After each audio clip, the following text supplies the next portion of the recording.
बिस्मिल्लाहिर्रहमानिर्रहीम। अस्सलाम वालेकुम नादरीन, आप यूट्यूब चैनल देख रहे हैं। मैं इमरान खान हूँ। नादरीन, इमरान खान वो वाहिद आदमी है मौजूदा सियासतदानों में जिस पे जितनी सख्ती हो रही है वो उतना ही मजबूत होकर खड़ा हो जाता, उतना ही ज़ोरदार जवाब देता। और ये जवाब इमरान खान साहब जो हैं वो पाकिस्तान की मिलिट्री एस्टेब्लिशमेंट को देते हैं।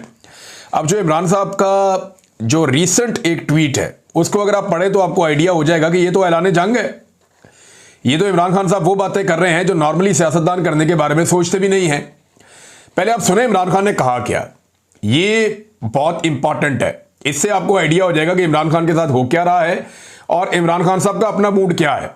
ये जितने लोग कहते हैं ना कि डील शील ये वो, हाँ ये जरूर है कि इमरान खान ये एस्टेब्लिशमेंट के साथ चाहते हैं कि बैठो बात करो, निकलो इसमें से, और ये जो आपका गंदा किरदार है इसको बंद करो। फिलहाल ये नजर आ रहा है, लेकिन इमरान खान साहब किसी से भी डील नहीं कर रहे फौज के साथ। डील करने वाला आदमी ऐसी जुबान इस्तेमाल नहीं करता।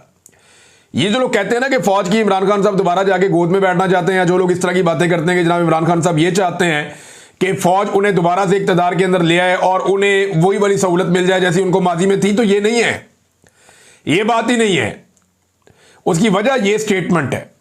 इस तरह की स्टेटमेंट देने वाला आदमी कभी भी दोबारा ऐसा नहीं है कि वो फौज से सहूलतकारी चाह रहा हो। ये स्टेटमेंट वो आदमी देता है जो ये चाह रहा हो कि निकलो बीच में से, यानी मेरा मुल्क है मैं चला लूंगा, भाई हम मुल्क के मालिक हैं, तुम जबरदस्ती आके तुमने हर चीज पे कब्जा किया हो। तो ये इस तरह की सोच वाला आदमी ये बात कर सकता है। अब जरा ये देखें आप, पाकिस्तान में इस वक्त मार्शल लॉ नहीं आसिम लॉ नाफिज है। ये डील करने वाला बंदा ये बात करता है। इमरान खान साहब के अपने ट्विटर हैंडल से ये लिखा गया है, मुल्क में आसिम मुनीर का कानून चल रहा है और ISI उसे तहफ़्फ़ुज़ दे रही है। जो चीज आसिम मुनीर को ताकत देती है वो इस मुल्क का कानून बन जाता है। आसिम मुनीर अपनी ताकत के लिए मुल्क की हर चीज की कुर्बानी देगा। ये आर्मी चीफ फौज की बदनामी करवा रहा है जैसा कि याह्या खान ने किया था। कैटेगोरिकली इमरान खान साहब ने कह दिया कि जो मौजूदा पाकिस्तान का field marshal army chief Asim Munir साहब हैं, इमरान खान साहब ने क्लियर कर दिया कि ये एग्जैक्टली याह्या खान ने जैसे फौज की बदनामी करवाई थी वैसे ही ये वाला आर्मी चीफ भी फौज की बदनामी करवा रहा है। इस वक्त सेनेट, कौमी असम्बली, वजीर आजम, सदर सब गैर कानूनी हैं। एक जाली आईनी अदालत बनाकर हमारी नशिस्तें कम की गई हैं, जो तारीख में कभी नहीं हुआ कि एक जमात की नशिस्तें किसी और को दे दी जाएं। वो आईनी अदालतें जिनमें इंसाफ मिलना चाहिए था, आज वहां आसिम मुनीर ने अपने जाती नौकर बिठा रखे हैं। सिकंदर सुल्तान राजा ने तारीखी इलेक्शन फ्रॉड किया है और उसे तौसीह देकर इस धांधली को तहफ़्फ़ुज़ दिया गया। इस्लामाबाद हाई कोर्ट के जज 7 माह से मेरी अपीलें नहीं सुन रहा क्योंकि इसे भी हदायत आसिम मुनीर से मिल रही हैं। इस वक्त मुल्क में आसिम मुनीर का कानून है जैसे पाकिस्तान इसकी जाती मलकियत हो। मुल्क में अदलिया इदारे और जमहूरियत को मुनज़्ज़म तरीके से तबाह किया गया है। मिलिट्री कोर्ट्स को कानूनी करार दिया गया और यह इकदाम दरअसल अदलिया की जानिब से खुद अपने ऊपर अदम एतमाद है। मेरी अहलिया बुशरा बीबी को बतौर हथियार इस्तेमाल करके मुझे तोड़ने की कोशिश की जा रही है, लेकिन मैं ये वाज़े कर दूं, मैं मर जाऊंगा मगर कभी आसिम मुनीर की बादशाहत को तस्लीम नहीं करूंगा। मामला आसिम मुनीर का और इमरान खान का है जो इस ट्वीट से साबित हो रहा है। और ये मैं पहले भी कई दफा कह चुका हूं, हम ऑफ द रिकॉर्ड भी सहाफ़ी आपस में बात करते हैं तो बात ये करते हैं कि एक आसिम मुनीर है, एक इमरान खान है, एक पाकिस्तान का सबसे बड़ा लीडर है और एक पाकिस्तान के सबसे ताकतवर ओहदे पे बैठा हुआ शख्स है। तो लड़ाई इनके बीच में चल रही है। ये बाकी सारे तो भेड़ बकरियां हैं बीच में, ये बाकी सारे तो लटरम पटरम है। ना नवाज शरीफ कुछ बेचता है, ना आसिम जरदारी के पल्ले कख है। शहबाज शरीफ तो वैसे ही इमरान खान ने का अर्द ली है। मरियम नवाज ना 3 में ना 13 में, बिलावल बेचारा कहीं गिनती भी नहीं आता। तो ये सारे फारिग हैं। लड़ाई असल में आसिम मुनीर और इमरान खान की है। ये इमरान खान साहब ने आज इस ट्वीट के अंदर इसको क्लियर कर दिया। उन्होंने कहा जी कि मर जाऊंगा मगर कभी आसिम मुनीर की बादशाहत को तस्लीम नहीं करूंगा। यह एक कब्जा ग्रुप है जिसने मुल्क पर जबरदस्ती कब्जा कर रखा है। इस वक्त पाकिस्तान में डाकू डफर अलायंस मुकम्मल तौर पर काबिज हैं। 26वीं तरमीम से जजों की खुद मुख्तारी मुकम्मल तौर पर खत्म कर दी गई है। जजेस के अहकामात की कोई औकात नहीं रह गई। एक पुलिस वाला भी जज के अहकामात को हवा में उड़ा देता है। आज दौरान कार्रवाई जज साहब ने बाहर गेट पर मुंतजिर मेरी फैमिली को अंदर बुलाने का हुक्म दिया और बारहा कार्रवाई रुकवाई भी, मगर मेरी फैमिली को अंदर नहीं लाया गया। इसका मतलब है कि पुलिस एहलकार के सामने जज के अहकामात की कोई वक़्त नहीं है। हमारा इंसाफ का निज़ाम मुकम्मल तौर पर दफन हो चुका है। मुल्क इस वक्त तबाह होता है जब नाअहल शख्स को उस पर बिठाया जाए, कुर्सी पर बिठाया जाए, मुल्क पर बिठाया जाए। आसिम मुनीर मुल्क और मोहसिन नकवी क्रिकेट संभाल कर बैठ गया है। इनकी अहलियत क्या है? मोहसिन नकवी की वजह से आज हमारी टेस्ट टीम 9वें नंबर पर पहुंच चुकी है। जब इस तरह के नाअहल लोग बिठाए जाएंगे तो खेलों समेत हर शोबे का यही हाल होगा। ऊपर से मोहसिन नकवी साहब के बड़े बड़े स्कैंडल्स मीडिया ला रहा है जनाब। वो बता रहा है कोई कि पीसीबी में इतना पैसा उड़ा दिया, ये फलां जगह पे इतना पैसा उड़ा दिया, इनके खर्चों पे अल्ले तल्लों पे इतना पैसा लग गया, फलां फलां होटलों में जाके ठहरते रहे, वहाँ इतना पैसा लग गया। तो जो बंदे मिलियन बिलियन में पाकिस्तानियों को पढ़ते हैं उन्होंने देखे पाकिस्तान का हाल क्या कर दिया। फिर वो ये कहते हैं जब नाअहल लोग ओहदों पर काबिज कर दिए जाएं तो ये बहुत खतरनाक होता है कि किसी को बगैर अहलियत सिर्फ ताकत के जोर पर इदारों पर मुसल्लत कर दिया जाए। मुझ पर टॉर्चर बहुत बढ़ा दिया गया है। मुझे 22 घंटे सेल में कैद तन्हाई में रखा जाता है। मैं आपको पहले भी बता चुका हूं और ये कानून है, सिर्फ पाकिस्तान में नहीं, आलमी सतह पे भी। अगर किसी को कैद तन्हाई में डाला जाता है तो ये अदालत के अहकामात पे हो सकता है, क्योंकि कैद तन्हाई आज खुद एक सजा है। तनहा किसी बंदे को या कैदी को रखना ये एक बड़ी खौफनाक सजा होती है और ये सजा किसी अदालत के हुक्म के बगैर नहीं दी जा सकती, जो अदालत की इंफॉर्मेशन से बाहर इमरान खान साहब को दी जा रही है। वो ये कहते हैं कि 22 घंटे मुझे सेल में कैद तन्हाई में रखा जाता है, किताबें नहीं दी जा रही, हालात हाजरा से बेखबर रखने के लिए ना ही अखबार दिया जा रहा है और ना ही टीवी देखने की इजाजत है। ये ना सिर्फ मकामी बल्कि आलमी इंसानी हकूक की बदतरीन पामाली है। आज जज के हुक्म पर 3 घंटे के बाद फकत एक किताब मुझे मुहैया की गई है, जबकि मेरी फैमिली ने गुज़िश्ता 1.5 माह के दौरान कम से कम 2 दर्जन किताबें भिजवाई हैं। जब से जेल सुपरिटेंडेंट गफूर अंजुम आया है मुझ पर टॉर्चर बहुत बढ़ा दिया गया है। ये तमाम टॉर्चर इसकी सरबराही में किया जा रहा है। हम पाकिस्तान में अमन चाहते हैं। पाकिस्तान में इस वक्त जो भी अमन के साथ खड़ा है, अमन मार्च कर रहा है, हमें इसके साथ भरपूर यकजहती दिखानी चाहिए। आज 7 माह हो गए मुझे अपने बच्चों से बात नहीं करने दी गई है। ये उनका हक है कि वो अदालत में जाएं और मैंने खुद अपने बेटों को कहा है कि वो इंसानी हकूक की बुनियाद पर आलमी अदालत से रुजू करें। वो अमेरिका में किसी से मदद नहीं मांग रहे बल्कि अपने हकूक के लिए आवाज़ बुलंद कर रहे हैं। जब सदर ट्रंप की हुकूमत आई तब भी मैंने यही कहा था कि पाकिस्तान के फैसले पाकिस्तान में होंगे। ये बात मैं भी आपको बार बार कहता रहा हूं कि ये ज़रूर एक हुकूमत आई है और उसने दावा भी किया कि जनाब हम ये ख़त लिखने लगे हैं या हम वो फ़ोन कर रहे हैं या हमने पैगाम पहुंचा दिया है। और ये चीज़ें उन्होंने ओवरसीज़ पाकिस्तानियों को, बड़े इंपॉर्टेंट और बड़े मोतबर लोग हैं जिनको बताई और उन्हें वो चीज़ें शेयर भी की। लेकिन उसके बाद पाकिस्तान की हुकूमत ने अच्छी डील मारी अमेरिका के साथ और बहुत सारा कुछ गिरवी रख के तो अपना गला छुड़वा लिया अमेरिका से कि जी इमरान खान को हमें अंदर रखने दें, हमारी मादनियात चाहिए आपको देंगे, हमारे कोई आपको मौक़िफ़ चाहिए वो आपको देंगे, आपके मुताबिक अपनी खारजा पॉलिसी बनाएंगे, अब्राहम अकॉर्ड की बात ये सारे करते रहते हैं। मैं आगे चल के आपको बताता हूँ कि एक्चुअली ये क्या चीज़ें अमेरिका के साथ तय कर रहे हैं। हमने तमाम दरवाजे खटखटाए लेकिन कहीं से सुनवाई नहीं हुई। मैंने सिर्फ एक बार मुज़ाकरात का कहा था, वो भी 26 नवंबर और 9 मई के कमीशन के मुतालबे के साथ। 26 नवंबर को निहत्ती अवाम पर गोलियां चलाने के पीछे आसिम मुनीर है। मैं आज फिर वादे कर रहा हूं कि अब बातचीत की कोई गुंजाइश नहीं है, क्योंकि यह गिरोह पूरा निज़ाम हथिया चुका है। बैरिस्टर गौहर, सलमान अकरम राजा, अली अमीन गंडापुर और जुनैद अकबर को ताकीद करता हूं कि भरपूर तरीके से तहरीक चलाएं। तहरीक का मकसद इंसाफ का निज़ाम, कानून की बालादस्ती और आइन का तहफ़्फ़ुज़ होना चाहिए। अगर हमने सड़कों पर आवाज़ ना उठाई तो यह कब्ज़ा ग्रुप पार्लिमानी पार्टी को भी आहिस्ता आहिस्ता तबाह कर देगा। मैं खड़ा हूं तो आपको भी खड़ा होना होगा। यह इमरान खान साहब के स्टेटमेंट का एक हिस्सा है। जरा दूसरा हिस्सा भी सुन लीजिए, जो आखिरी पैराग्राफ उन्होंने अपने ट्विटर अकाउंट से इमरान खान साहब के वहां शाया किया गया। हमारी जद्दोजहद हमारा हक है, क्योंकि पाकिस्तान की 80% अवाम मेरे साथ है। मैं जानता हूं कि धांधली का 90% अमल पोलिंग के बाद से लेकर नताइज के दरमियान हुआ है। मैंने 2 साल इलेक्ट्रॉनिक वोटिंग मशीन के लिए कोशिश की है। अगर 8 फरवरी को इलेक्ट्रॉनिक वोटिंग मशीन होती तो गेम वहीं खत्म हो जाती। आज भी कहता हूं, अगर इंतखाबात में शफाफियत चाहिए तो इलेक्ट्रॉनिक वोटिंग मशीन का निज़ाम लाया जाए, धांधली हमेशा के लिए खत्म हो जाएगी। इमरान खान साहब ने अडियाला जेल में जब सुनवाई हो रही थी केस की तो तब ये बातचीत की है। यहां से आपको अंदाजा हो जाना चाहिए कि वो आदमी कितनी मजबूती से कहां खड़ा है।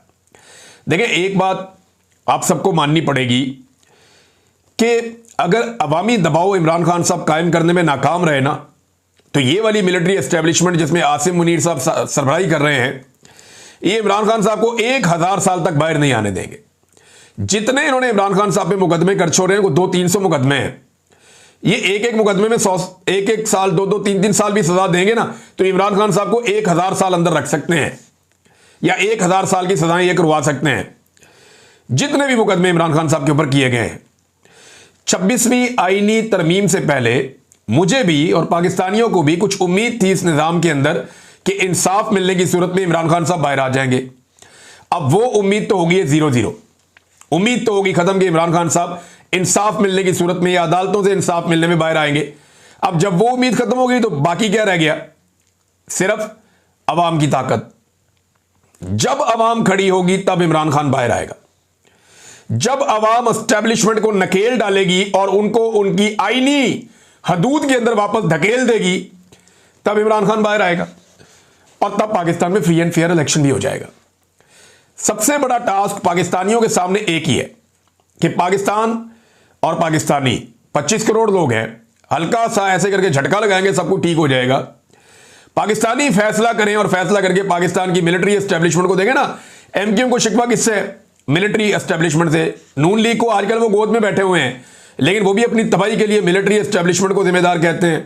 पीपल्स पार्टी जो है वो जुल्फिकार जी भुट्टो के कत्ल से लेकर बेनजीर भुट्टो की शहादत तक, और आज तक वो ये कहती है कि जी मिलिट्री एस्टेब्लिशमेंट ने किया जो किया। बादशाह खान से लेकर आज तक एएनपी मिलिट्री एस्टेब्लिशमेंट को सारे मसाइल का जिम्मेदार समझती है। ये सिर्फ मौलवियों की थोड़ी बहुत जमातें अगर आप बीच में से निकाल दें तो बाकी सारे तो एस्टेब्लिशमेंट के खिलाफ हैं। जितनी अवामी पॉलिटिकल पार्टीज हैं पाकिस्तान में बड़ी, पीटीआई समेत, ये सारे तो एंटी एस्टेब्लिशमेंट है। अंदर से तो इनके अंदर ये सोच है कि इन्होंने हमें तबाह किया, यहां तक पहुंचा दिया है। आज सियासतदान की पाकिस्तान में इज्जत कोई नहीं है, सिर्फ एक ही इदारा है जो डंडे के साथ पूरे मुल्क को चला रहा है।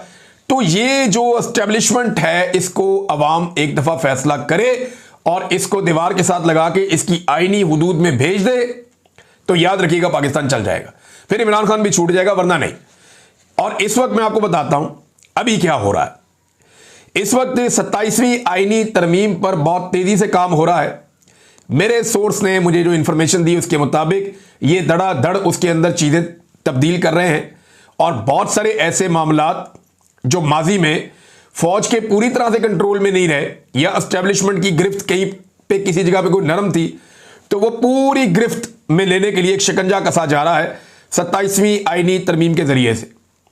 जो एक कानूनी दिमाग है उन्हें बिठाया गया है। हुकूमत को इसकी अली बे का भी नहीं पता, ना नवाज शरीफ को पता है, ना जरदारी को पता है, ना बिलावल मरियम, कोई नहीं। शहबाज शरीफ तो वैसे ही नहीं बेचारा, ये इनको पता ही कुछ नहीं है कि 27वीं आईनी तरमीम का ड्राफ्ट कहां तैयार हो रहा है और उस ड्राफ्ट के अंदर कौन सी नई चीजें शामिल हो रही हैं, कौन कौन से आइन और कानून की धज्जियां उसके अंदर उड़ा दी जाएंगी, कौन कौन सी चीजें तब्दील कर दी जाएंगी 27वीं आईनी तरमीम में। ये इनको कुछ पता नहीं है। इन्हें लाकर ड्राफ्ट दिया जाएगा और कहा जाएगा जनाब ये ड्राफ्ट है, इसको आप 27वीं आईनी तरमीम में ये कर दें, पास करवा दें। तो 27वीं आईनी तरमीम के बाद जो है वो मार्शल लॉ प्लस हो जाएगा इस मुल्क में। बल्कि इमरान खान साहब तो कहते हैं कि ये फील्ड मार्शल से इसको मंसूब करते हैं कि ये आसिम लॉ है पाकिस्तान में, ये कोई मार्शल लॉ भी नहीं है, ये उससे भी आगे कोई मार्शल लॉ प्लस की कोई चीज है। अब नाजरीन, मईशत पर कुछ झूठ बोले गए हैं पाकिस्तान में, इसको जरा आज क्लियर कर देते हैं। मैं ये चीज़ आपके सामने रखने लगा हूं और ये अदादो शुमार जो है ये सरकारी है, लेकिन जो चीज़ें अब मैं आपको बताऊंगा, जो लोग कहते हैं ना पाकिस्तान ना दिवालिया हुआ ना होने जा रहा है, देखिए पाकिस्तान जो है वो इसके दिवालिया होने की खबरें आई 2023 में, 2022 में ऐसा सच नहीं थी। 2023 में पाकिस्तान के दिवालिया होने की खबरें ज़्यादा आई जब हुकूमत थी शहबाज शरीफ की और आर्मी चीफ बन गए थे आसिम मुनीर साहब, तो फिर पाकिस्तान के दिवालिया होने की खबरें आई। और ये खबरें सबसे पहले और सबसे जोरदार तरीके से ख्वाजा आसिफ साहब ने बताई। उन्होंने कहा जी कि पाकिस्तान जो है वो दिवालिया हो नहीं रहा बल्कि दिवालिया हो चुका है। पूरी इन्होंने कोशिश की कि ये दिवालियापन इमरान खान साहब के खाते में डाल दिया, लेकिन अल्लाह ताला बड़ा बेनियाद है, उसने मदद की और इनके अपने अंदर से गवाहियां आना शुरू हो गई सरकारी आदाद शुमार के मुताबिक कि इमरान खान के दौर में जो कौमी खजाने के अंदर पैसा पड़ा हुआ था वो पाकिस्तान का पैसा था, और वो पाकिस्तान के पास लगभग 16 अरब डॉलर पाकिस्तान के अपने रिजर्व के अंदर पड़े हुए थे। और उस दौर में किसी किस्म का कोई पाकिस्तान डिफॉल्ट होने नहीं जा रहा था। रेमिटेंसेस लगातार बढ़ रही थी, आईटी सेक्टर में पाकिस्तान आगे जा रहा था, रिकॉर्ड पाकिस्तान के अंदर प्रोडक्शन हो रही थी, एक्सपोर्ट्स लगातार पाकिस्तान की बढ़ रही थी, पाकिस्तान में सियाहत जो है उसके अंदर तरक्की हो रही थी और इमरान खान साहब दुनिया के साथ बेहतर ताल्लुकात बना रहे थे। पेट्रोल की और डॉलर की कीमतें कुछ हद तक कंट्रोल थी और काफ़ी कंट्रोल था। आलमी मंडी में बहुत महंगा हो गया था पेट्रोल, लेकिन इसके बावजूद इमरान खान साहब ने पाकिस्तान में कंट्रोल करके रखा हुआ था। ये था वो दौर। फिर आसिम मुनीर साहब ने दावा किया जी 1 साल में मईशत ठीक हो जाएगी। फिर इन्होंने कहा जी कि हमने पाकिस्तान को डिफॉल्ट से बचा दिया। कहां गए वो लोग जो कहा करते थे जनाब पाकिस्तान डिफॉल्ट होने जा रहा है? ये बातें की ना आसिम मुनीर साहब ने, लेकिन ये तो ख्वाजा आसिफ आपका बॉस है, उसने ये बात की थी। अब इस वक्त पाकिस्तान के पास जो कौमी खजाने में पैसा पड़ा हुआ वो पैसा किसका है, ये मैं आपको इस वीलॉग में बताने जा रहा हूं। इससे आपको आइडिया हो जाएगा कि पाकिस्तान इमरान खान के दौर में डिफॉल्ट कर रहा था या अब कर रहा है। और ये अभी झूठ बोल रहे हैं। पाकिस्तान जो है वो बिल्कुल एज पे खड़ा है। पाकिस्तान की मईशत पूरी तरह से तबाह हो चुकी है। ये पूरी सिस्टम, एस्टेब्लिशमेंट, हुकूमत सारे आपसे झूठ बोल रहे हैं। मैं आपको अदादोशुमार बताता हूं। और ये स्टेट बैंक ऑफ पाकिस्तान के जो मजमूई ज़र मुबादला के ज़खायर हैं वो 14.5 अरब डॉलर जून के आखिर तक थे। ये मैं आपको 2 हफ्ते पहले तक की ये रिपोर्ट दे रहा हूं कि ये 14.5 अरब डॉलर थे। अब उससे कम होंगे या थोड़ा सा ऊपर होंगे, इसके आसपास ही होंगे। अच्छा जी, इस वक्त जो पाकिस्तान के पास पैसे हैं ना, ये पाकिस्तान के अपने है ही नहीं। ये पैसे किसके हैं? जरा ये 14.5 अरब डॉलर है, जरा इनका हिसाब कर लेते हैं। सऊदी अरब के 5 अरब डॉलर इसके अंदर हैं जो स्टेट बैंक ऑफ पाकिस्तान में उन्होंने रखवाए हुए हैं और इस पे सऊदी अरब 4% सूद हमसे वसूल कर रहा है। हर साल हम इस रकम को रोल ओवर करते जा रहे हैं। जब से ये हुकूमत आई है इन्होंने सऊदी अरब से पैसा लिया हुआ है और पैसा बढ़ा दिया है और उसके ऊपर सूद देते जा रहे हैं। कर्जा वापस करने के बजाय उसको रोल ओवर करते हैं। 5 अरब डॉलर किसका हो गया? सऊदी अरब का। चीन का 4 अरब डॉलर पाकिस्तान में पड़ा हुआ है और इसके ऊपर हम 6% से ज्यादा सूद चाइना को दे रहे हैं सालाना। अब 5 अरब सऊदी अरब का, 4 अरब चाइना का, कितना हो गया? 9 अरब रुपया ये आपके पास पड़ा हुआ है दूसरे मुल्कों का, आपका अपना पैसा नहीं है। हालांकि इमरान खान साहब के दौर में ये रेशो और ये मामला नहीं था। वहां कौमी खजाने में पैसे पड़े हुए थे पाकिस्तान के। 3 अरब डॉलर आपने यूएई का लिया हुआ है, तो ये मिला के हो गया 12 अरब डॉलर। कोई 1 से 1.5 अरब डॉलर आपने इकट्ठा किया हुआ है दूसरे बैंकों से, जो प्राइवेट बैंक्स हैं बाहर, इन लोगों से आपने पैसा इकट्ठा किया हुआ है और भारी सूद के ऊपर आपने ये पैसा लिया हुआ है। पता नहीं कौन कौन कमीशन खा रहा होगा इसमें। तो लगभग पाकिस्तान का, चले बहुत कम भी आप लगाएं तो 14.5 अरब डॉलर के ज़खायर में से लगभग 13 अरब डॉलर के जो ज़खायर हैं वो पाकिस्तान के अपने पैसे है ही नहीं।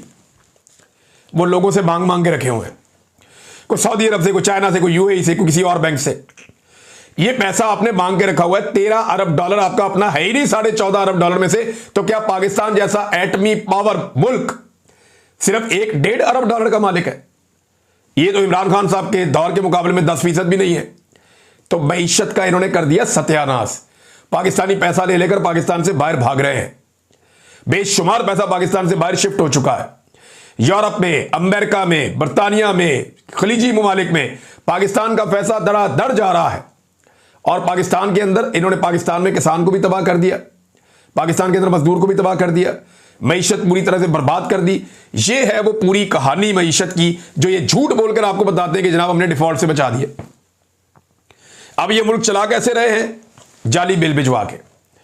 हर बंदे से 1 यूनिट के बदले 3 यूनिट के पैसे लेते हैं। ये बेशुमार पैसा आवाम की जेब से निकालते हैं, गैस कीमत में, बिजली कीमत में, पेट्रोल कीमत में, महंगाई कीमत में। और महंगाई कीमत में आप ये देखें साथ साथ माफिया को भी खिला रहे हैं। ये इक्तदारी माफिया के हवाले कर दिया है इन्होंने। मैं आपको साबित कर देता हूं। पहले चीनी वाला माफिया देख लेना आप। चीनी वाले माफिया की जो कारस्तानी है वो आप देखें, आपको यानी हैरत होती है कि ये मुल्क कैसे, किस तरीके से चलाया जा रहा है, किस तरह के तजर्बे इस मुल्क में किए जा रहे हैं। अगर चीनी का मामला देखें तो पहले जनाब चीनी एक्सपोर्ट कर दी और कहा गया जी चीनी बहुत ज्यादा होगी, हम एक्सपोर्ट कर रहे हैं, बाहर भेज देते हैं। अब कहते हैं चीनी कम हो गई इसलिए चीनी की कीमत 205 रुपए किलो होगी, अब चीनी बाहर से मंगवा लेते हैं। और इस बीच में जो माफिया है उसने चीनी स्टोर करके अवाम की जेबों पे बेशुमार डाका डाल दिया। अरबों रुपए उन्होंने अवाम की जेब से निकाल लिया। और फिर फाइनली क्या कर रहे हैं? चीनी को मंगवा रहे हैं नवंबर में। जिस वक्त किसान ने अपना गन्ना बेचना है। जब नवंबर में चीनी आएगी, माफिया उस चीनी के साथ खेलेगा और किसान का गन्ना जो है वो टके टोकरी हो जाएगा। किसान को एक मरतबा फिर इन्होंने दफन करने का फैसला कर लिया है। और साथ ही अगर आप देखें कि इस वक्त तेल के साथ क्या हो रहा, आलमी मंडी में लगातार जो तेल है, ये खाने के तेल की बात कर रहा हूं मैं, कुकिंग ऑयल, इसकी प्राइस आलमी मंडी में लगातार नीचे जा रही है, हत्ता के 24% तक नीचे चली गई है। लेकिन पाकिस्तान में यह कीमत नीचे नहीं जा रही। पाकिस्तान में यह कीमत 4.5% तक मजीद बढ़ गई है। 24% ये लगा ले, 5% वो लगा ले, लगभग 30% का पाकिस्तानियों को चूना लग रहा है। अब ये 30% का चूना कितना है, जरा आप ये देख लेंगे। सार्फिन से 1 लीटर के ऊपर 150 रुपए से 170 रुपए इजाफी वसूल किए जा रहे हैं। आप जो भी घी या ये कुकिंग ऑयल खरीदते हैं, आपको इसके ऊपर इजाफी पैसे पे करने पड़ते हैं, फी किलो के ऊपर या फी लीटर के ऊपर 150 से 170 रुपए। ये जनाब पाकिस्तान के साथ माफिया ने कंट्रोल किया हुआ है पूरे के पूरे मुल्क को। और इनकी सोच कैसी है, अजीबोगरीबी सोच है।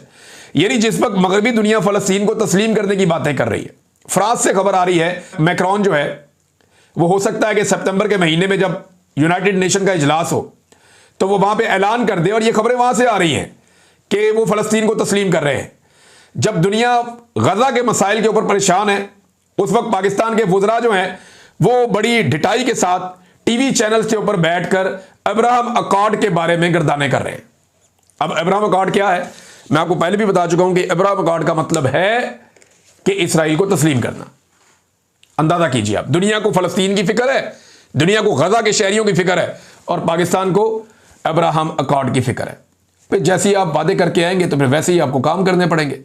अब तक के लिए इतनी, अपना ख्याल रखिएगा, अपने चैनल का भी। अल्लाह हाफ़िज़।